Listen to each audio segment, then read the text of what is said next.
نحمده ونسلم على رسوله الكريم. أما بعد، فقد قال الله تعالى في كلامه المجيد وفي فرقانه الحميد। সকলে আমার সাথে সাথে পড়ুন, আউযু বিল্লাহি মিনাশ শাইতানির রাজীম। বিসমিল্লাহির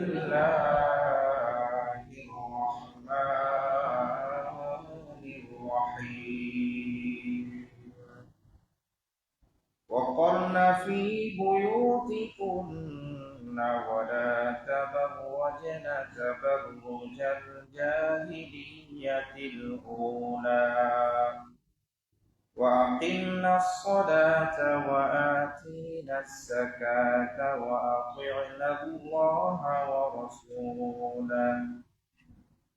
إلى آخر الآية. صدق الله مولانا العظيم. عن علي بن أبي طالب رضي الله تعالى عنه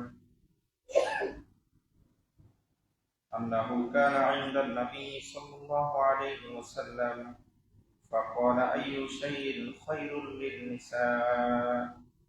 فسكتوا. قال: فلما رجعت قلت لفاطمة: أي شيء خير للنساء؟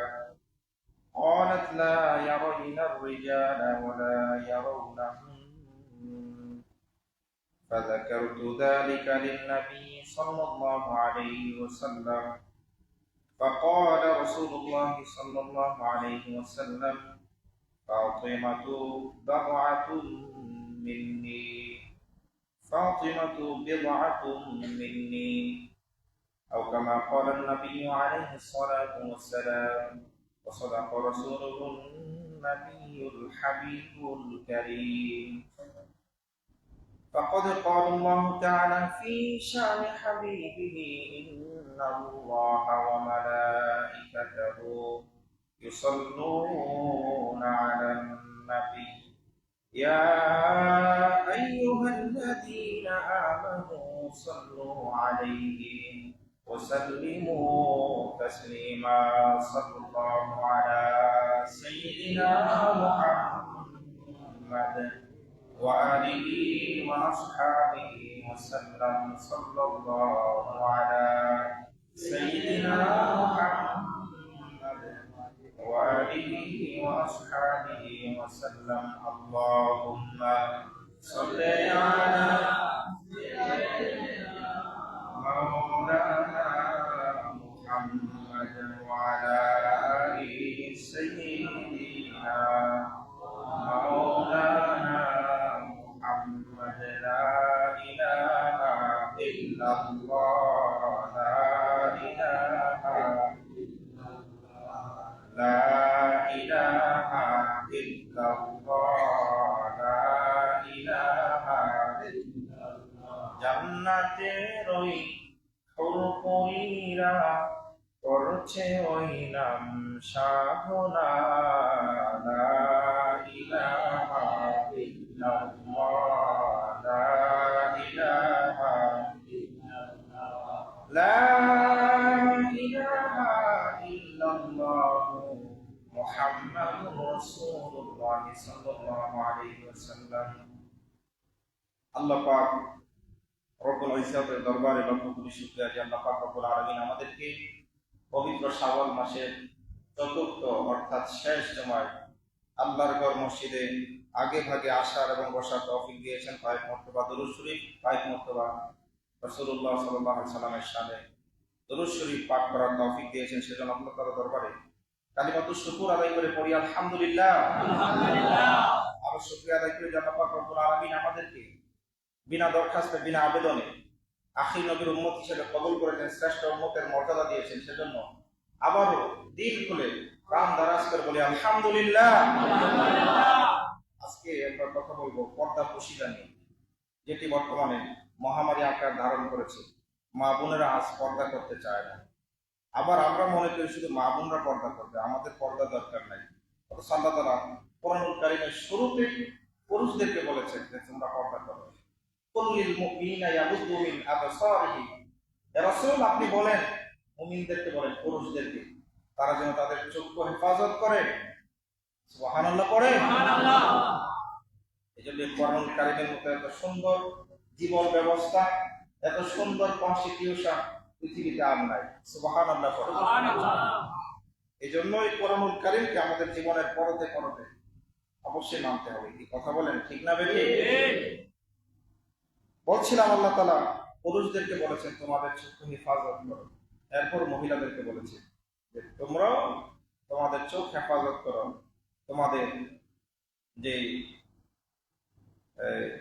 তোমরা পর্দার ভিতরে, শালীনতার ভিতরে তোমরা চলাফেরা করো। এবং যে আয়াতে কারিমা তেলাওয়াত করে শিক্ষক আল্লাহ তাআলা সেখানে নির্দেশনা দিয়েছেন, মহিলাদেরকে বলেছেন ওয়াকরনা ফি বুয়ুতিকুন্না। আল্লাহ তাআলা বললেন যে হে মহিলাগণ, তোমরা তোমাদের ঘরের মধ্যে অবস্থান করো। ওয়ালা তাবাররাজনা তাবাররুজাল জাহিলিয়াতিল উলা, এবং জাহিলি যুগে মহিলারা যেভাবে সাজসজ্জা করে বাহিরে অর্ধ উলঙ্গ কিংবা উলঙ্গ অবস্থায় চলাফেরা করতে মানুষকে আকৃষ্ট করার জন্য, ওইভাবে চলাফেরা করো না। ওয়াকিমনাস সালাহ, নামাজ কায়েম করো। ওয়াতিনাজ যাকাত, যাকাত প্রদান করো। আতিউল্লাহ ওয়া রাসূলা, আল্লাহ এবং আল্লাহর রাসূলের আনুগত্য করো। সুবহানাল্লাহ পড়েন। সুবহানাল্লাহ। এখানে একটা কথা বলে রাখি, সেটি হচ্ছে মা বোনরা হচ্ছে এমন মূল্যবান সম্পদ, সেই মা বোনদের কোন ধরনের ইজ্জত সম্মান জাহিলি যুগে ছিল না, মানবিক কোনো মর্যাদা ছিল না। অনেক সময় জোয়া খেলতেছে, জোয়া খেলার সময় দেখা গেল তার কাছে যত টাকা পয়সা ছিল সব শেষ পর্যন্ত তারা তাদের স্ত্রীকে নিয়ে তারা বাজি ধরল। শেষ পর্যন্ত তাই হয়েছে, যখন হেরে গেল তার স্ত্রীকে সে দিয়ে দিয়েছে। নাউজুবিল্লাহ করে। তাহলে বলে একটা মা একটা বোনের কোনো ইজ্জত ছিল, মানবিক কোনো মর্যাদা বোধ তাদের ছিল না। একজন মা সহসায় রাস্তা দিয়ে চলাফেরা করতে পারতো না নির্দ্বিধায়, তার ইজ্জত তার সম্ভ্রম সে ধরে রাখতে পারতো না। রাসূলুল্লাহ সাল্লাল্লাহু আলাইহি ওয়াসাল্লাম যখন মক্কাতে তাশরিফ আনলেন, এমন এক অবস্থা তৈরি করে দিলেন, এক মহিলা রাতের বেলা, দিনে না রাতের বেলা মাইল কি মাইল সে হেঁটে যাচ্ছে, কেউ তাকে ডিস্টার্ব করতো না। সুবহানাল্লাহ বলবেন। বরঞ্চ কেউ রাস্তায় পেলে বলতো মা আপনি কোথায় যাবেন, বলেন আমি আপনাকে পৌঁছে দিয়ে আসবো। সুবহানাল্লাহ। তাহলে বলেন মা বোনদের ইজ্জত সম্মান মর্যাদা প্রতিষ্ঠা করেছেন কে? আমাদের নবী। সুতরাং সেই নবীর আদর্শ, সেই নবীর সুন্নাহ, সেই নবীর দেখানো যে ধর্ম ইসলাম আমাদেরকে মেনে চলতে হবে। কথা বলেন ঠিক না বেঠিক? তারপরও আপনি শালীনতার ভিতরে পর্দা পোশিদা করে আপনি বাইরে বের হতে পারবেন। ঘরে পুরুষ নাই, দূর দূরান্তে আছে, প্রবাসে আছে, আপনি বাজার সদাই করতে পারবেন, কিন্তু পর্দা করে যেতে হবে। কিন্তু আমাদের মা বোনেরা খোলামেলা অবস্থায় চলাফেরা করে। আমাদের মা বোনেরা, যে মা বোনদের ইজ্জত এত বেশি, পুরুষদেরকে নির্দেশনা দেওয়া হয়েছে তোমার বিবাহের সক্ষমতা আছে, তারপর বিবাহ করতে পারবা না যতক্ষণ তুমি ভরণ পোষণের মালিক না হও। মহারণা দিতে হবে, মহারণা দিয়ে একজন মা বোনকে আপনার ঘরে নিয়ে আসতে হবে। তাহলে মহিলাদের ইজ্জত কত, সম্মান কত, মূল্য আছে না? আছে। আর আমাদের মা বোনেরা বিনা পয়সায় তাদের ইজ্জত বিলিয়ে দেয়। পরবর্তীতে ছেলে যখন বিয়ে করেন তখন বলে যে আমাকে দর্শন করা হয়েছে। বিচার হলে উভয়ের বিচার হওয়া দরকার। কি কথা বলেন ঠিক না বেঠিক? কোরআন হাদিস তাই বলে, যদি অবিবাহিত পুরুষ এবং মহিলা জিনা করে তাদেরকে 100 বেত্রাঘাত করে, এর চেয়ে বেশি শাস্তি ছিল, সেটা পরে রহিত করা হয়েছে। এবং যদি বিবাহিত হয় তারা দুজন, তাদের আর বেঁচে থাকার কোনো অধিকার নাই। কেন? যে তাদের তো বৈধ সুযোগ সুবিধা আছে, থাকার পরেও যখন তারা অবৈধ কাজে লিপ্ত হয় তখন তারা এই পৃথিবীতে বেঁচে থাকার কোনো অধিকার তাদের থাকে না। বলা হচ্ছে রজম, তাদেরকে পাথর মেরে মেরে নিক্ষেপ করে পাথর মেরে মেরে তাদেরকে হত্যা করে ফেলতে হবে। শাস্তিটা কিন্তু একজনের না, উভয়ের। কার? উভয়ের। কিন্তু আপনারা সোশ্যাল মিডিয়াতে দেখবেন, যখন এরকম অবৈধ কোনো কাজে ধরে পুরুষদেরকে মারে, মহিলাদেরকে মারে না। অথচ মহিলারাই প্রথম দায়ী। মহিলাদেরকে যে নির্দেশনা আল্লাহ তাআলা দিয়েছিলেন, সেটা যদি আমাদের মা বোনরা মেনে চলতো, তাদের ইজ্জত হেফাজত থাকতো, তাদের মানবিক মর্যাদা, সামাজিক মর্যাদা প্রতিষ্ঠিত থাকতো। কথা বলেন ঠিক না বেঠিক? এই জন্য সর্বক্ষেত্রে আমাদেরকে কোরআন এবং হাদিসের ডিরেকশন মেনে চলতে হবে। আল্লাহ তাআলা আমাদেরকে তৌফিক দান করুন। এবং মহিলাদেরকে এত ইজ্জত নবীজি দিয়েছেন, বলেছেন আল জান্নাতু তাহতা আকদামিল উম্মাহাত, যে মায়ের পায়ের নিচে সন্তানের বেহেশত। সুবহানাল্লাহ বলবেন না? সুবহানাল্লাহ। এরকম কোন হাদিস নাই যে বাবার পায়ের নিচে সন্তানের বেহেশত, বলা হয়েছে মায়ের পায়ের নিচে সন্তানের বেহেশত। এবং এই দুনিয়াতে যত মহামানব, যত মহারথী এসেছে, প্রত্যেকে মায়ের উদর থেকে পৃথিবীতে এসেছে। সুবহানাল্লাহ বলবেন না?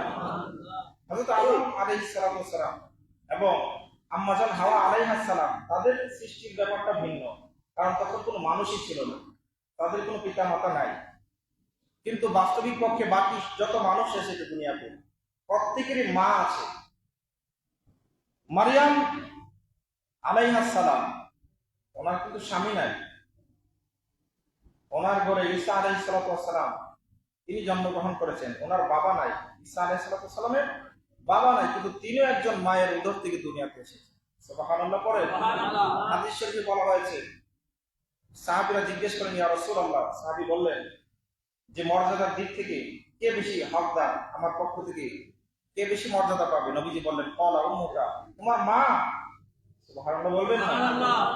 তাহলে বলেন, এই সম্মান, ইজ্জত, সামাজিক মর্যাদা মুসলমানদেরকে, বিশেষ করে মা বোনদেরকে দিয়েছে ইসলাম। এই কথা বলেন ঠিক না? আমরা সেই ইজ্জত ধরে রাখতে পারি না, এবং আমরা মুসলমান হয়ে মা বাবা পর্যন্ত এই অশ্লীলতায়, উলঙ্গ অবস্থায় চলাফেরা করার জন্য আমাদের মেয়েদেরকে ছেড়ে দেয়। তাদেরকে ইসলামী শাসন তন্ত্র, ইসলামী শাসনবোধ, ইসলামী যে নিয়ম নীতি আছে সেগুলো আমরা শিক্ষা দেই না, এবং ইসলামী আদর্শ মতে তাদের চলাফেরা করার কোনো পরিবেশও আমরা তৈরি করে দেই না। এমনও দেখা যায়, রিক্সা দিয়ে চলে যাচ্ছে, বাবার পাশে মেয়ে বসা অর্ধ উলঙ্গ অবস্থায়। তো মেয়ে যতটা বেহায়া, তার চেয়ে বড় বেহায়া তার বাবা। কারণ তার উচিত ছিল তার সন্তানকে পর্দার ভিতরে নিয়ে চলাফেরা করা, তার সন্তানকে ইসলামী মূল্যবোধ শিক্ষা দেওয়া, ইসলামী আদর্শ শিক্ষা দেওয়া। কথা বলে ঠিক না বেটি? কারণ একজন মহিলা যখন জাহান্নামে যাবে, বানানো কথা না, একজন মহিলা যখন জাহান্নামে যাবে, সঙ্গে আরো 4 জন পুরুষকে সে সঙ্গে নিয়ে যাবে। নাউজুবিল্লাহ বলবেন না? সুতরাং পুরুষের দায়িত্ব আছে না? কথা বলেন না? আছে। আপনার সব কথা সে শুনে, সব ডিরেকশন মানে, কিন্তু এই ক্ষেত্রে ইসলামী ডিরেকশন কেন মানবেন? অবশ্যই মানবেন। সেরকম পরিবেশ আপনি তৈরি করতে পারেন নাই আপনার পরিবারে, আপনার সমাজে। আপনাকে অবশ্যই কোরআন হাদিস মেনে চলতে হবে। বলা হয়েছে, যদি একজন মহিলা জাহান্নামে যায়, তার সঙ্গে আরো 4 জন পুরুষ যাবে, তার বাবা যাবে। কেন? তার বাবা তাকে ইসলামী আদর্শ শিক্ষা দেয়। এরপরে তার স্বামী, সেও তার সঙ্গে যাবে, তার বড় ভাই সেও সঙ্গে যাবে, তার বড় ছেলে সেও সঙ্গে যাবে। এই জন্য এই 4 দলের অবশ্যই দায়িত্ব আছে মাকে, বোনকে, তার মেয়েকে ইসলামী মূল্যবোধ শিক্ষা দেওয়া, ইসলামী আদর্শ শিক্ষা দেওয়া, এবং ইসলামী পরিবেশে চলাফেরা করার জন্য পরিবেশ তৈরি করে দেওয়া। সেটা পুরুষের দায়িত্ব। আবার অনেক সময় মহিলার অপারগ হয়ে সে বেপর্দা হতে হয় পুরুষের অক্ষমতার কারণে। পুরুষ যদি সেই সুযোগ, সে পরিবেশ তৈরি করে দেয়, তাহলে মা বোনদের হয়তো বেপর্দায় চলাফেরা করতে হয় না। এই জন্য অবশ্যই পুরুষদের দায়িত্ব আছে, আপনাকে সে বিষয়টা মাথায় রাখতে হবে। বলছিলাম, আল্লাহ তাআলা মহিলাদেরকে পর্দা করতে বলেছেন, এবং হাদিস শরীফের মধ্যে উদাহরণ দেওয়া হয়েছে, মহিলাদেরকে মণিমুক্তার সাথে তুলনা করা হয়েছে। সুবহানাল্লাহ বলবেন না? এই মর্যাদা অন্য কোনো ধর্মে নাই। আপনি স্টাডি করেন, গবেষণা করেন, আপনি মোবাইলে সার্চ দেন কোন ধর্ম মহিলাদেরকে কি বলেছে, কোন কোন ধর্মের চিন্তা ভাবনা মহিলাদেরকে নিয়ে কি রকম, কিসের সাথে তুলনা করেছে, দেখবেন ইসলাম মহিলাদেরকে যতটা মর্যাদা দিয়েছে আর কোন ধর্ম এত মর্যাদা দেয় নাই। অন্য কোন ধর্মে আছে যে মায়ের পায়ের নিচে সন্তানের বেহেশত আছে? নাই। যে ব্যক্তি এটা বিশ্বাস করবে আমার মায়ের পায়ের নিচে আমার বেহেশত, সে তো কোনোদিন মায়ের সাথে বেয়াদবি করবে না। কথা বলেন ঠিক না? এবং সে যথাযথ সম্মান করবে। এই জন্য আমাদেরকে ইসলাম মেনে চলতে হবে। বলা হয়েছে মহিলাদেরকে তারা মণিমুক্তার মতো। পৃথিবীতে কারো কাছে যখন মণিমুক্তা থাকে, স্বর্ণ থাকে, হীরক থাকে, সেটা সে যেভাবে বাহিরে খোলামেলা অবস্থায় রাখে না, সিন্ধুকের ভিতরে রাখে, গোপন কোন স্থানে রাখে, আড়াল করে রাখে, পর্দা করে রাখে। ইসলামে নির্দেশনা দেওয়া হয়েছে মা বোনরা হচ্ছে এরকম মূল্যবান সম্পদ, তাদেরকে পর্দার ভিতরে আবৃত রাখতে হবে, নইলে বখাটে পুরুষ যারা আছে, বেগানা পুরুষ যারা আছে, তারা তাকে প্লিজিং করবে। কথা বলেন ঠিক না? এই জন্য ইসলামের সেই বিধিবিধান আপনাকে মেনে চলতে হবে। আপনি মনে করতে পারেন যে আমাকে পর্দার ভিতরে একদম পেঁচায় ফেলতেছে ইসলাম, না। আপনার ইজ্জত, আপনার সম্মান, আপনার সম্ভ্রম রক্ষার জন্য ইসলাম এই বিধান দিয়েছে, আপনাকে জুলুম করে নাই। আপনি একটু শুধু আইয়াম জাহেলিয়ার দিকে তাকান, আপনার মর্যাদা কোথায় ছিল, ইসলাম আপনাকে কোথায় নিয়ে এসেছে। বলছিলাম এই পর্দার গুরুত্ব অনেক বেশি। মহিলাদের জন্য অন্যতম যে কয়েকটি আমল রয়েছে এর মধ্যে 1 নাম্বার হচ্ছে পর্দা। আল্লাহ রাসূল হাদিস শরীফের মধ্যে বলেছেন, যে হাদিস আপনাদেরকে খুতবায় আমি পড়েছি, হযরত আলী রাদিয়াল্লাহু তাআলা থেকে বর্ণিত, তিনি বলেন আন্নাহু কানা ইনদান নবী সাল্লাল্লাহু আলাইহি ওয়াসাল্লাম, হযরত আলী একবার নবীজির দরবারে ছিলেন, নবীজির সামনে ছিলেন। ফাকালা আইয়ু শাইইন খায়রুল লিনিসা, নবীজি জিজ্ঞেস করলেন সাহাবীদেরকে। বিষয়টা এই জন্য না যে নবীজি জানেন না, মাঝে মাঝে নবীজি শিক্ষা দেওয়ার জন্য সাহাবীদেরকে প্রশ্ন করতেন। সাহাবীদের আদব ছিল, সাহাবীরা হয়তো চোখ থাকতেন, জানলেও বলতেন না। সাহাবীদের আদব কত ছিল, সুবহানাল্লাহ বলেন। এবং আরেকটা কথা প্রায় হাদিসে আসছে, নবীজি প্রশ্ন করলে বলতেন আল্লাহু ওয়া রাসূলুহু আ'লাম। সাহাবীরা এই কথা বলতেন, ইয়া রাসূলুল্লাহ, আমরা কিছু জানি না, আল্লাহ ভালো জানেন, আল্লাহ রাসূল ভালো জানেন। সুবহানাল্লাহ বলবেন না? কে ভালো জানেন? আল্লাহ ভালো জানেন, আল্লাহ রাসূল ভালো জানেন, আমরা কিছু জানি না। জানলেও বলতেন না, এটা আদব। আর আমরা কম জানলেও বেশি কথা বলি। আল্লাহ তাআলা আমাদের এই বডির ভিতরে যে সেটিং আমাদেরকে দিয়েছেন, যে পার্টস গুলি দিয়েছেন, এগুলির মধ্যে শিক্ষা আছে। এগুলির মধ্যে কি আছে? শিক্ষা আছে। এই যে আল্লাহ তাআলা 2টা কান দিয়েছেন আর মুখ দিয়েছেন একটা। কান একটা দিলেও শোনা যায় তো, কি বলেন? কথা ঠিক না?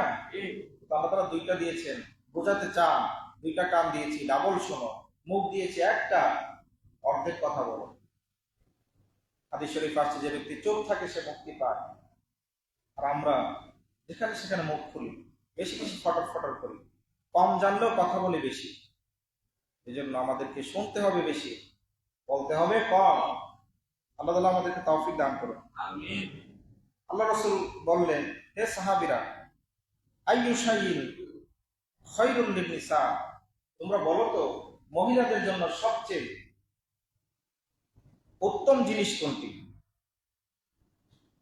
আল্লাহ রাসূল যখন প্রশ্ন করলেন, ফাসাকাতু, সমস্ত সাহাবীরা চুপ থাকলে। কারো কারো ভিতরে প্রশ্নের উত্তর থাকলেও তারা উত্তর দিলেন না, সকলে আল্লাহ রাসূলের সামনে আদবের সাথে চুপ থাকলেন। ফাকালা, আলী রাদিয়াল্লাহু তাআলা বললেন, আমরা সকলে চুপ থাকলাম। ফালাম্মা রাজাতু কুলতু লি ফাতিমা আইয়ু শাইইন খায়রুল লিনিসা, আমি যখন আল্লাহ নবীর দরবার থেকে যখন আমি আমার ঘরে চলে গেলাম, গিয়ে আমার স্ত্রী ফাতেমাকে জিজ্ঞেস করলাম, হে ফাতেমা, আইয়ু শাইইন খায়রুল লিনিসা, ওই একই প্রশ্ন করলেন। আল্লাহ নবী যে প্রশ্ন করেছিলেন, আলী রাদিয়াল্লাহু তাআলা একই প্রশ্ন করলেন তার বিবির কাছে। বললেন, ফাতেমা, মহিলাদের জন্য উত্তম জিনিস কোনটি? এবার ফাতেমা কি উত্তর দিলেন? অলা, ফাতেমা বললেন, লা ইয়ারাইনার রিজালা, সে কোনো মহিলার জন্য উত্তম বিষয় হচ্ছে সে কোনো পুরুষকে সে দেখবে না।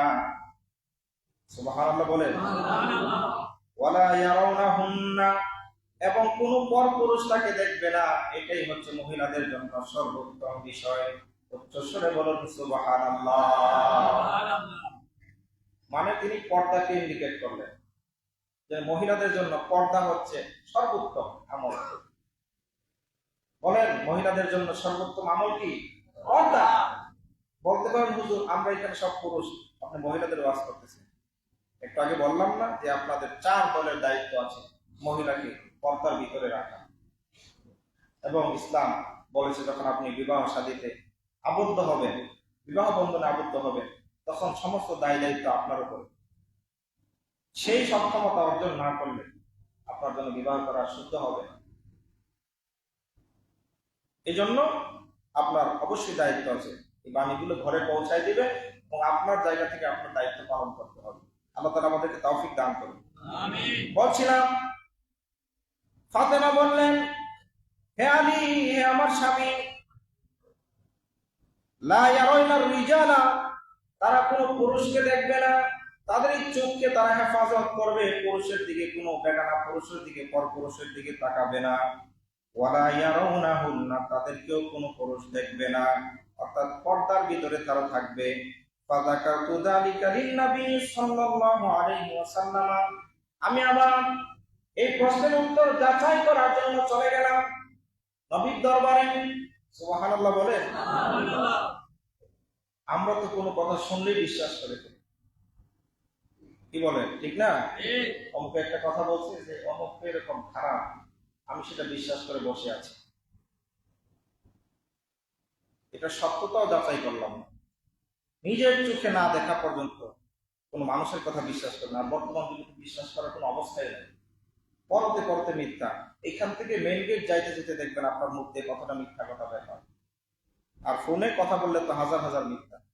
ফোনে জিজ্ঞেস করলে কোথায় আছো, আছে মেডিকেল, ওই গ্রামে আছে চকবাজার। কি কথা বলেন, ঠিক না? নবীজি বলেছেন সমস্ত পাপের মা হচ্ছে মিথ্যা। মা থেকে যেমন সন্তান সন্ততি আসে, মানুষের জন্ম হয়, ঠিক মিথ্যা থেকে হাজার হাজার পাপের উদ্ভব হয়। হাজার পাপের দরজা খুলে যায় একটা মিথ্যার মাধ্যমে। এই জন্য মিথ্যা থেকে অবশ্যই বেঁচে থাকতে হবে। আল্লাহ তাআলা আমাদেরকে তৌফিক দান করুন। আমিন। বলছিলাম সাহাবীদের জীবনের একটি আদর্শ ছিল, শুনলেই কোনো কথা বিশ্বাস করতেন না, আল্লাহর নবীর মাধ্যমে যাচাই করতেন। আলী রাদিয়াল্লাহু তাআলা সেই প্রশ্নের উত্তর নিয়ে চলে গেলেন। আল্লাহ নবীর দরবারে গিয়ে বললেন, ইয়া রাসূলুল্লাহ, একটু আগে আপনি যে প্রশ্ন করেছেন মহিলাদের জন্য সর্বোত্তম আমল কোনটি, আমি একই প্রশ্ন আমার বিবি ফাতেমার কাছে করলাম। তিনি বলেছেন মহিলাদের জন্য পর্দা হচ্ছে 1 নাম্বার আমল। ইয়া রাসূলুল্লাহ, কথা কি সত্য? কথাটা কি ঠিক আছে? নবীজি উত্তর দিলেন, ফাকাল রাসূলুল্লাহ সাল্লাল্লাহু আলাইহি ওয়াসাল্লাম, ফাতিমাতু বিদআতুম মিন্নি, ফাতেমা আমার শরীরের অংশ, সুতরাং ফাতেমা যে উত্তর দিয়েছে সেটা নির্ভুল, এটাই মহিলাদের জন্য উত্তম আমল। সুতরাং পর্দা হচ্ছে আমাদের মা বোনদের জন্য 1 নাম্বার আমল, সেটা আমাদেরকে মনে রাখতে হবে। এজন্য মা বোনদেরকে বলবো, মা, ইসলাম আপনাদেরকে যে সম্মান দিয়েছে সেই সম্মান আপনারা রক্ষা করেন। আপনারা সেই পর্দার ভিতরে চলাফেরা করার চেষ্টা করেন। হাদিস শরীফের মধ্যে আসছে যে মহিলারা হচ্ছে গোপন বস্তু। আমি এবারও বলছি না, এবারও বললে সময় অনেক দরকার, সময় প্রায় শেষ। বলা হচ্ছে মহিলারা হচ্ছে গোপন বস্তু, তারা হচ্ছে মূল্যবান বস্তু। মূল্যবান জিনিস যেভাবে ঘরের ভিতরে মানুষ সিন্ধুকের ভিতরে রাখে, মহিলারা ওই পর্দার ভিতরে থাকবে, ঘরে অবস্থান করবে, সে পরিবারের সন্তান সন্ততি দেখাশোনা করবে। যদি সে বাইরে বের হয়, মূল্যবান সম্পদ, হীরা, স্বর্ণ, মণিমুক্ত যেভাবে বাইরে পড়ে থাকলে মানুষের নজর পড়ে, মানুষ সেটা চুরি করার চেষ্টা করে, সেটা সে গ্রাস করার চেষ্টা করে, ঠিক তেমনি ভাবে মূল্যবান সম্পদ মা বোনেরা যখন তাদের সম্পদ দেখিয়ে দেখিয়ে রাস্তা দিয়ে চলাফেরা করে, তখন শয়তান, দুষ্ট শয়তান তাদের তাদের দিকে উকি মারে। এজন্য পর্দার দরকার আছে না? সে পর্দা করতে হবে।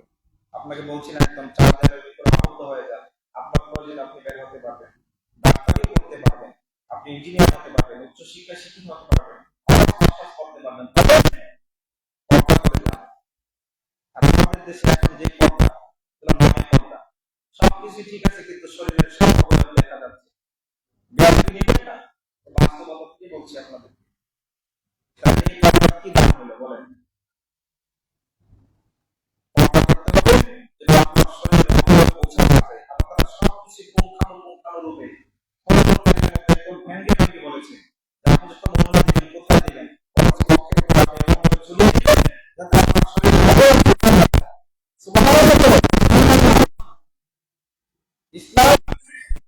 এমন কোন জিনিস না যেটা শিক্ষা দেয় না। নবীজি মিম্বরে বসে দেখাইতেন কিভাবে টয়লেটে কিভাবে টয়লেট করতে হবে। ইহুদিরা খ্রিস্টানরা মশকারি করত, যেটা কেমন রাসূল মসজিদের ভিতরে এইভাবে এগুলো শিক্ষা দেয়। আর এগুলো যদি শিক্ষা না দেয় মানুষ শিখবে কোত্থেকে গিয়ে? কি কথা বলেন, ঠিক না? নবীজি প্রত্যেকটি জিনিস সাহাবীদেরকে হাতে কলমে সরাসরি শিক্ষা দিয়েছেন। এই জন্য ইসলামের মধ্যে কোনো ধরনের গ্যাপ নাই, প্রত্যেকটি জিনিসের বিশদ বিবরণ দেওয়া রয়েছে এবং বলা হয়েছে তিবিয়ান লিকুল্লি শাই। বললেন আল্লাহ পাক, হে মানব সকল, আমি যে কোরআনুল কারীম অবতীর্ণ করেছি এটা শুধু একটা সাবজেক্টের উপরে নয়। তোমরা দুনিয়াতে বিভিন্ন বিষয়ের উপর তোমরা অনার্স মাস্টার্স করো, প্রত্যেকটা বিষয়ের আলাদা আলাদা বই আছে, কিতাব আছে, কিন্তু আমার এই কোরআনুল কারীম আলাদা আলাদা কোনো সাবজেক্টের প্রয়োজন নাই। এখানে প্রত্যেকটি বিষয় আমি আল্লাহ তাআলা অন্তর্ভুক্ত করেছি। মানুষ যে কোনো কিছুর সমাধান যদি কোরআনুল কারীমে খুঁজতে আসে সে সেটি পেয়ে যাবে সুন্দরভাবে। যারা বলুন সুবহানাল্লাহ।